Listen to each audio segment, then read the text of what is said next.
স্মিথোফিস লেপ্টোফ্যাসিয়াটাস নামে নতুন রেইন স্নেকের প্রজাতি আবিষ্কার করল মিজোরাম ইউনিভার্সিটির গবেষকরা। সম্প্রতি হোয়াইট হাউসে একটি শান্তি চুক্তি স্বাক্ষর করল আর্মেনিয়া এবং আজারবাইজান। আইটি কনক্লেভ 2025 এর ডিজিটাল ম্যারিটাইম ইনিশিয়েটিভস এর উন্মোচন করলেন কেন্দ্রীয় মন্ত্রী সর্বানন্দ সোনোয়াল। বিশ্বের সবচেয়ে নিরাপদ শহরের তালিকায় বিশ্বব্যাপী ৪৯তম এবং ভারতের শীর্ষ স্থান অর্জন করল বেঙ্গালুরু।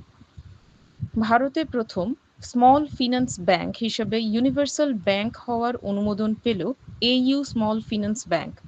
ভারতের সর্বপ্রথম flexi cap index fund launch করল ডিএসপি মিউচুয়াল ফান্ড। জোম্যাটোর নতুন ব্র্যান্ড অ্যাম্বাসেডর হিসেবে নিযুক্ত হলেন বলিউড অভিনেতা শাহরুখ খান। ওড়িশার চিল্কা হ্রদে একটি নতুন সামুদ্রিক নিমাটোড প্রজাতি আবিষ্কার করল জেডএসআই জুলজিক্যাল সার্ভে অফ ইন্ডিয়া। সম্প্রতি ৭৪ বছর বয়সে মারা গেলেন মায়ানমারের ভারপ্রাপ্ত রাষ্ট্রপতি ইউ মিনসওয়ে।